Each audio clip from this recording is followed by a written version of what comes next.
నెల్లూరులో నారాయణ అంటే అభివృద్ధి, అభివృద్ధి అంటే నారాయణ. నారాయణ అసలు 5 సంవత్సరాల ముందు చేసిన పనులు తప్ప 5 సంవత్సరాలు వైసీపీ పాలనలో ఒక్క మట్టి కూడా వేయలేదు, ఒక్క ఏం చేయలేదు.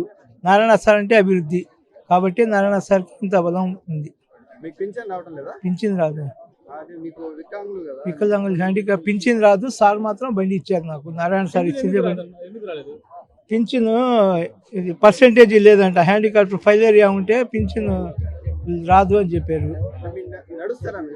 లైట్ గా నడుస్తాను, స్టాండ్ తీసుకొని నడుస్తాను. పాలన అటువంటిది. ఏమంది గవర్నమెంట్ హాస్పిటల్ పోయి చేస్తే నీకు పర్సెంటేజ్ లేదు, 2 కాళ్ళు ఉంటే 5,000 ఇస్తాము అని చెప్పి ఇలా 2 కాళ్ళకు లావు ఉంటే నాకు కాలు ఫైలేరియా దోమకాటు అనమాట. కాలు 2 కాళ్ళు దోమకాటు ఉంటే 5,000 ఇస్తాము, ఒక కాలుకి ఇవ్వు అని చెప్పారు గవర్నమెంట్ హాస్పిటల్లో. అందుకని చెప్పి నడవలేని పరిస్థితులు ఉంటే సార్ వస్తే సార్కి చెప్తే సార్ బండి ఇచ్చారు. ఇప్పుడు నా పని నేను చేసుకొని ఏదో వ్యాపారం, ఐస్ బండి ఏదో ఒకటి వ్యాపారం చేసుకొని జీవనం గడుపుకుంటాను.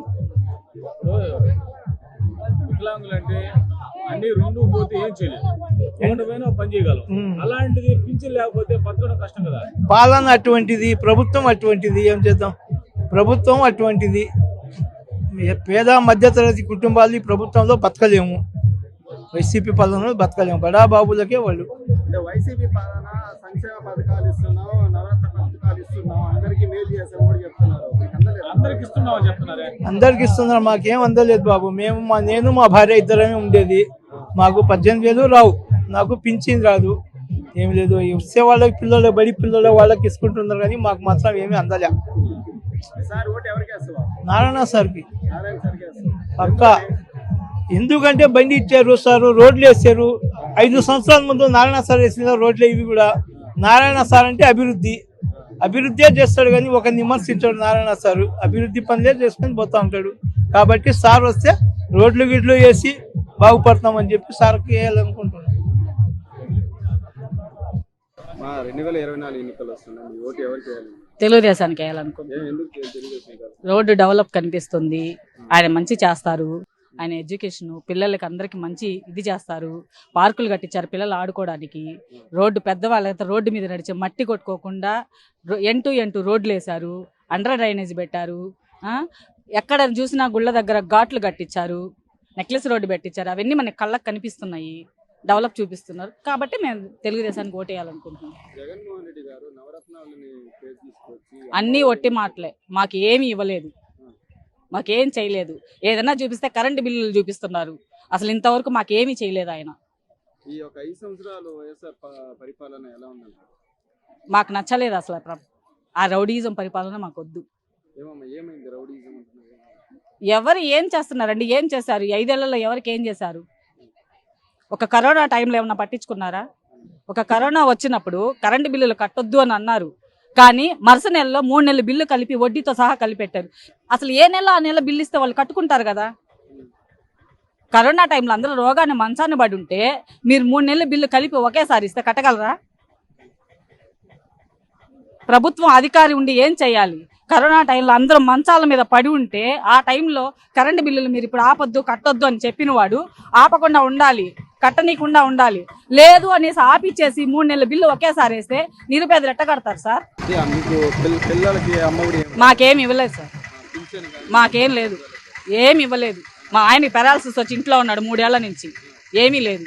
నాకు ఈ రోజుకి 50 ఏళ్ళు, 45 ఏళ్ళ డబ్బులు రావాలి, ఈ రోజుకి 1 రూపాయి పెట్టలేదు. కనీసం మా వాకిట్లో నీళ్ళు వస్తే పెన్నా నది మా వాకిలి ఒకేగా ఉంది.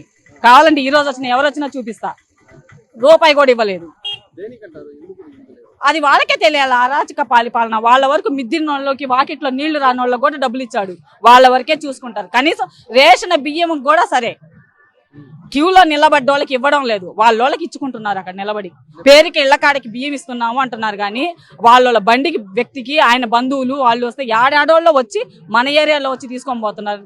క్యూలో నిలబడ్డ వాళ్ళకి ఇవ్వడంలా వాళ్ళు గొడవ వేస్తే గొడవ అంటున్నారు. ఏమి ఎందుకు కాము? మాకు రేషన్ కార్డు లేదా? ఎందుకు కాము? అవును, నాకు ఇప్పుడు 50 ఏళ్ళు, 40 ఆయన ఎక్కేటప్పటికి 46 ఏళ్ళు ఉన్నాయి కదా, మరి ఇవ్వాలి కదా. అడిగాము, ఇదిగో అదిగో ఇదిగో పెట్టున్నాం. కారణం ఏమని చెప్తారు? ఏం చెప్పడం ఇస్తున్నారు, ఇస్తారు ఉండండి అంటున్నారు. ఇచ్చేది లేదు, పెట్టేది లేదు, ఏమీ చేయలే ఆయన మాకు. నెల్లూరు నియోజకవర్గానికి ఎవరు వస్తే బాగుంటుంది? తెలుగుదేశం ఎమ్మెల్యే నారాయణ గారు వస్తేనే బాగుంటది. నారాయణ సార్ ఏం అభివృద్ధి చేయలేదు, అంతా డబ్బు మొత్తం నాశనం చేశారు కూడా అని వైసీపీ చెప్తున్నారు. ఏం సార్ మీకు కళ్ళు కనపడడం లేదా? కనిపిస్తున్నాయా లేదా? ఎక్కడ నిలబడుకో ఉన్నారు మీరు? నారాయణ సార్ వేసిన రోడ్డు మీద నిలబడుకో ఉన్నారు, పక్కనే నిలబడలే కదా. పార్కులు పిల్లలు ఇప్పుడు పోయి చక్కగా ఆడుకుంటున్నారంటే సార్ చేసిన పార్కులే. రొట్టెల పండగకి వెళ్ళి ఇంతకుముందు బురదల్లో బొల్లాడుతున్నారు, ఈరోజు ఎట్టుంది రొట్టెల పండగ దగ్గర ఘాట్లు? పెన్నా ఇక్కడ మైపాడి గేట దగ్గర ఘాట్లు ఎట్లా ఉన్నాయి? శివయ్యని అట్లాగే బురదలోనే ఊగిలాడిస్తున్నారు. ఈ రోజు అందరు చూడు, పెద్దవాళ్ళంతా టీ తాగడానికి కూడా అక్కడ కూర్చుంటున్నారు. ఆయన సార్ చేసిన అభివృద్ధి కదా అది. ప్లానింగ్ లేకుండానే ఎట్టంటే చేశారు, కార్పొరేట్ ఫండ్ అంతా నాశనం చేశారని కూడా వైసీపీ నాయకులు చెప్తున్నారు. ఎందుకు చేస్తారు సార్? అది కళ్ళకు కనిపిస్తుంటే ప్లాన్ లేకుండా ఎలా చేశారు? పిల్లలు ఆడుకోవడంలో కూడా ఒక ప్లాన్ చేసుకొని పిల్లల్ని ఆడించుకోవాలా? ఒక పార్కుని అభివృద్ధి చేయాలంటే ప్లాన్ చేసుకొని చేసుకోవాలా? అది ఎట్లా ఉంది పార్కు? చూడు ఇప్పుడు పోయి పిల్లలు ఎలా ఆడుకుంటున్నారు పార్కుల్లో.